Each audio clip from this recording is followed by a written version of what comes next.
جب دنیا سو رہی ہوتی ہے اور اندھیرا ہر چیز کو چھپا لیتا ہے، اس وقت جو اللہ کا بندہ اس کے سامنے جھکتا ہے، نہ کوئی دیکھنے والا نہ کوئی تعریف کرنے والا، صرف رب اور اس کا بندہ، اور شاید وہی سجدہ اللہ کو سب سے زیادہ پسند ہوتا ہے کیونکہ اس میں صرف سچا ایمان چھپا ہوتا ہے۔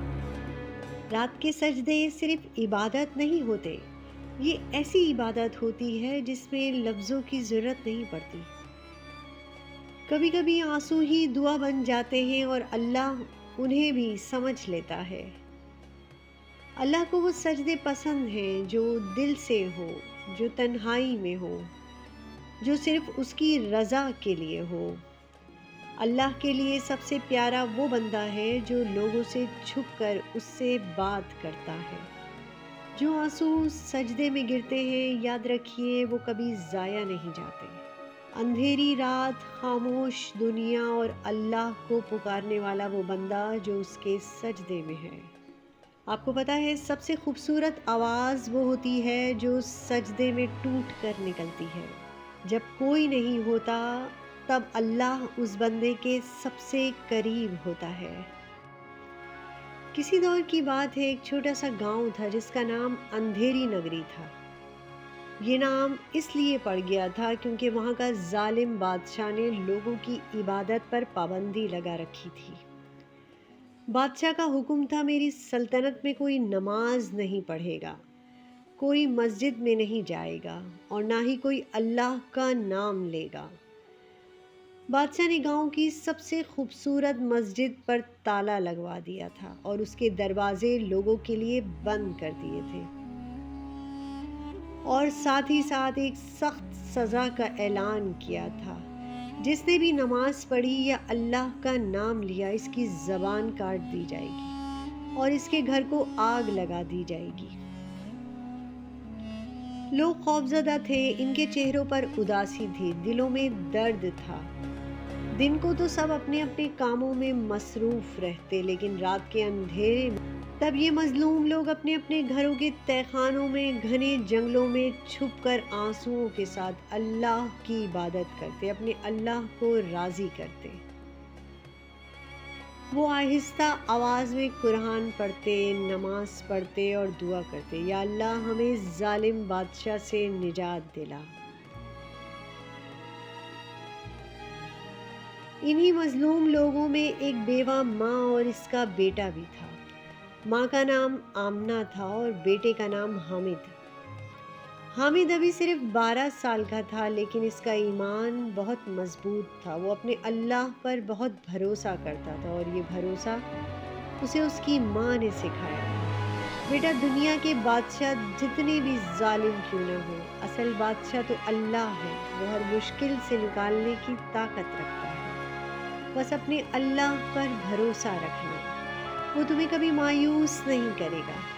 حامد کی آنکھوں میں ایک عجیب سی چمک تھی۔ وہ ہمیشہ کہتا، اماں ایک دن یہ مسجد پھر سے گونجے گی اور اللہ کا نام بلند ہوگا۔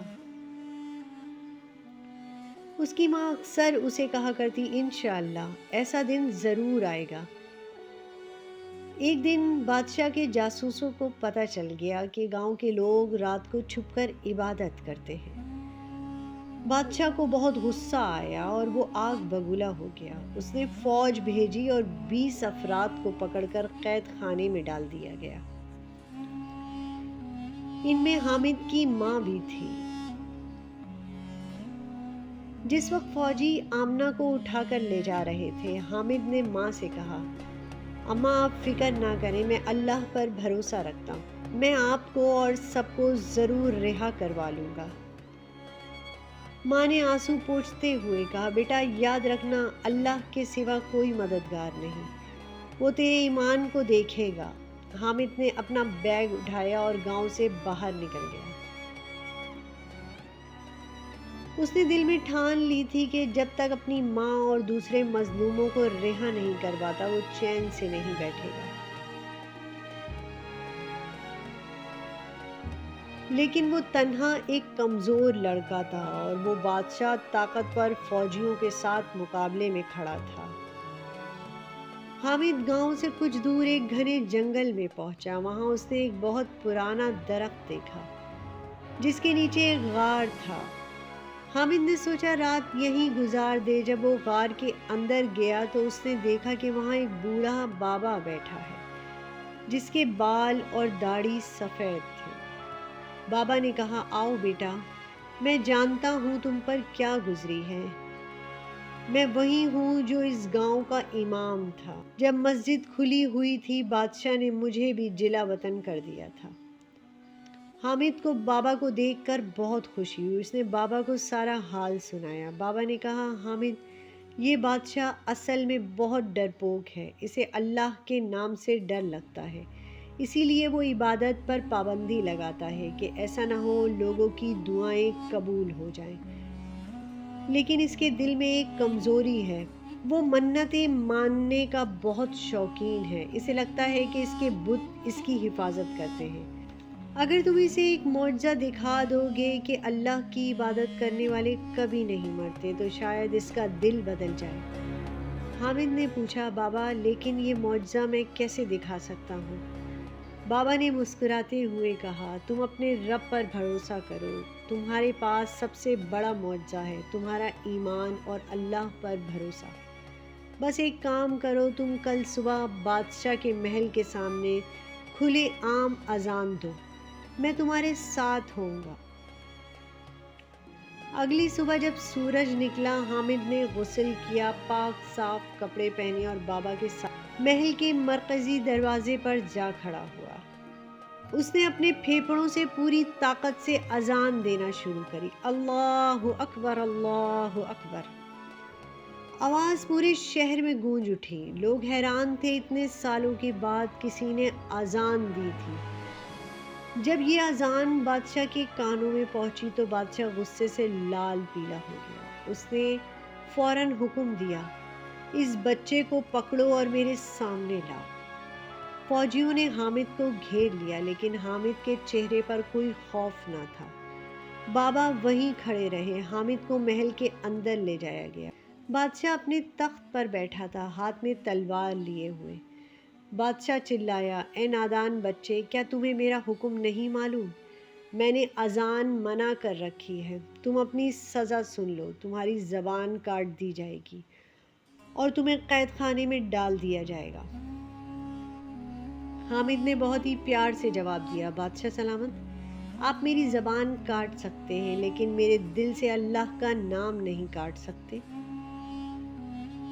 آپ نے لوگوں کی عبادت روک دی، آپ نے لوگوں کے سجدے روک دیے، لیکن کیا آپ نے سوچا کہ جب انسان مرے گا تو کس کے سامنے جواب دہ ہوگا؟ بادشاہ نے یہ بات سنتے ہی غصے میں اپنی تلوار اٹھائی۔ اتنے میں ایک زلزلہ جیسا جھٹکا آیا، سارا محل ہلنے لگا۔ بادشاہ گر گیا، سب چیخنے لگے، لیکن حامد نے فوراً اونچی آواز میں کہا، بسم اللہ الرحمن الرحیم، اے اللہ، تیرے سوا کوئی معبود نہیں، تو ہر چیز پر قادر ہے اور تو اس بادشاہ کو ہدایت دے۔ یہ کہتے ہی زلزلہ مدھم ہو گیا۔ بادشاہ نے دیکھا کہ سارے لوگ خوف سے بھاگ رہے تھے لیکن وہ بچہ اسی جگہ کھڑا دعا کر رہا تھا۔ اس کی آنکھوں میں آنسو تھے لیکن اس کے چہرے پر سکون کی ایک لہر تھی۔ یہ بادشاہ دیکھ کر بہت حیران تھا۔ اتنا یقین کیسے ہو سکتا ہے کسی کو اپنے رب پر؟ بادشاہ کے دل میں کچھ ہلچل ہوئی۔ اس نے پوچھا، بچے، یہ کیسے ممکن ہے کہ تم نہ ڈرے؟ حامد نے کہا، بادشاہ سلامت، یہ ایمان کی طاقت ہے جو مجھے ڈرنے نہیں دیتی۔ جس شخص کے ساتھ اللہ ہو اسے کسی کا خوف نہیں ہوتا۔ آپ کو بھی اس کی طاقت کو آزمانا چاہیے۔ بس ایک بار مسجد کھول دیں اور خود بھی نماز پڑھ کر دیکھیں، آپ کو اپنے اندر ایک عجیب سکون ملے گا۔ بادشاہ نے اس بات کو رات بھر سوچا۔ اس نے آج تک جو کچھ کیا وہ غلط تھا۔ اگلی صبح اس نے اعلان کر دیا، آج سے مسجد کا تالا کھول دیا جائے گا، نماز کی اجازت ہے، تمام قیدیوں کو رہا کیا جائے۔ پوری سلطنت میں خوشی کی لہر دوڑ گئی۔ حامد نے خود اپنی ماں کو قید خانے سے رہا کیا۔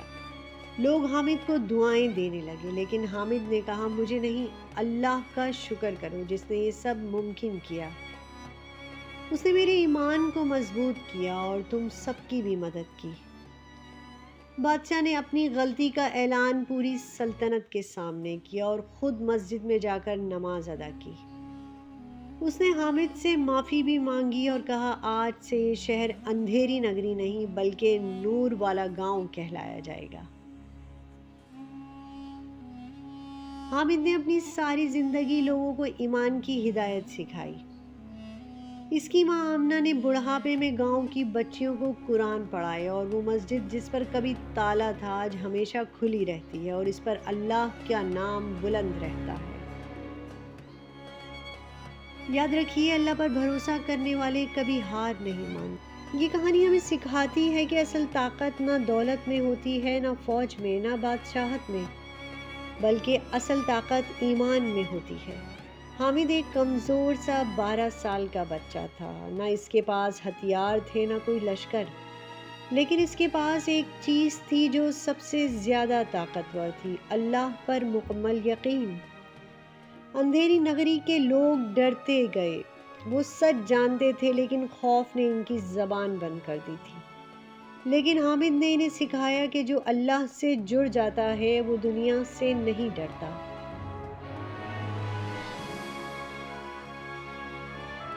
لوگ رات کے اندھیروں میں عبادت کرتے تھے، وہ دیکھتا ہے کہ اللہ کو وہ عبادت زیادہ پسند ہے جو صرف اس کے لیے ہو، نہ کہ لوگوں کو دکھانے کے لیے۔ صرف ایک بچہ پورے ظالم بادشاہ کو ہلا دیتا ہے۔ یہ ہمیں سکھاتا ہے اگر نیت سچی ہو اور ایمان مضبوط ہو تو ایک انسان بھی پوری دنیا کو بدل سکتا ہے۔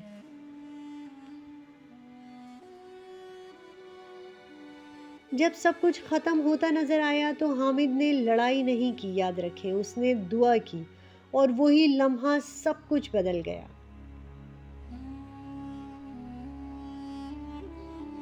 دعا کمزور کا ہتھیار نہیں، مومن کی سب سے بڑی طاقت ہے، یاد رکھیے گا۔ ظالم بادشاہ اتنا تھا لیکن ایک لمحے میں دل بدل گیا۔ کیوں؟ کیونکہ دلوں کو بدلنے والی ذات صرف اللہ کی ہے۔ یاد رکھیں، اندھیرا کبھی روشنی کو ہرا نہیں سکتا۔ اگر ایک دل میں بھی ایمان کی شمع جل جائے نا تو پوری دنیا میں روشنی ہو سکتی ہے۔ شکریہ۔ اے میرے رب، آج ہم تیرے سامنے کھڑے ہیں، نہ ہمارے پاس کوئی بہانہ ہے نہ کوئی غرور۔ ہم خالی ہاتھ آئے ہیں اور ٹوٹے دل کے ساتھ آئے ہیں۔ یا اللہ، ہم نے دنیا کو سب کچھ سمجھ لیا ہے اور تجھے بھول گئے ہیں۔ ہم نے لوگوں کو راضی کرنے میں زندگیاں گزار دی ہیں لیکن تجھے راضی نہ کر سکے۔ اے اللہ، اگر آج تو نے ہمیں معاف نہ کیا تو ہم کہاں جائیں گے؟ اگر تو نے دروازے بند کر دیے تو کون ہے جو ہمیں پناہ دے گا؟ یا رب، ہم گناہ گار ہیں، بہت گناہ گار ہیں، لیکن تیرے در سے کبھی مایوس نہیں ہو، کیونکہ ہمیں پتہ ہے تیرا رحم ہمارے گناہوں سے بڑا ہے۔ اے میرے مالک، ہم نے وہ آنکھیں بھی استعمال کی جو حرام دیکھتی رہی، وہ زبان بھی استعمال کی جو غلط بولتی رہی، وہ دل بھی رکھا اپنے پاس جن میں دنیا کی محبت بھری رہی۔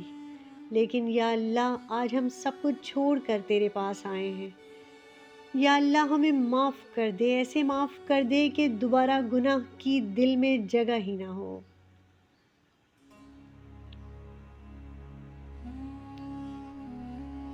اے رب کریم، ہمیں وہ ایمان دے جو اندھیری راتوں میں بھی تجھے یاد رکھے، وہ آنکھیں دے جو سجدے میں بہہ جائیں، وہ دل دے جو صرف تجھ سے جڑ جائے۔ یا اللہ، ہمیں لوگوں کے سامنے اچھا نہیں، تیرے سامنے اچھا بنا دے، سچا بنا دے۔ اے اللہ ہمیں وہ بندہ بنا دے جو تنہائی میں بھی تجھ سے ڈرے، جو خاموشی میں بھی تجھے یاد کرے، جو روتے ہوئے بھی تجھ پر یقین رکھے۔ یا رب ہمیں دنیا کی آزمائشوں میں گم نہ کر، ہمیں اپنی محبت میں گم کر دے اے اللہ۔ اے اللہ اگر ہم بھٹک جائیں تو ہمیں واپس بلا لینا، اگر ہم گر جائیں تو ہمیں اٹھا لینا، اگر ہم دور ہو جائیں تو ہمیں قریب کر لینا۔ یا اللہ اس چینل کے توسط سے میری آواز جس کی سماعتوں تک جا رہی ہے، ان سب کی پریشانیوں کو دور کر، بیماریوں کو دور کر، انہیں شفا دے، جو ٹوٹا ہوا ہے اسے جوڑ دے، ہمیں ایسا بنا دے کہ جب ہم سجدے میں جائیں تو فرشتے بھی کہیں یہ بندہ سچا ہے۔ ہمیں اپنی آخری سانس تک اپنا بنا کے رکھنا، جب ہم اس دنیا سے جائیں تو ہم تیرے سجدے میں ہوں۔ آمین یا رب العالمین۔ ہم تیرے ہیں، ہمیں کبھی اپنے سے جدا نہ کرنا۔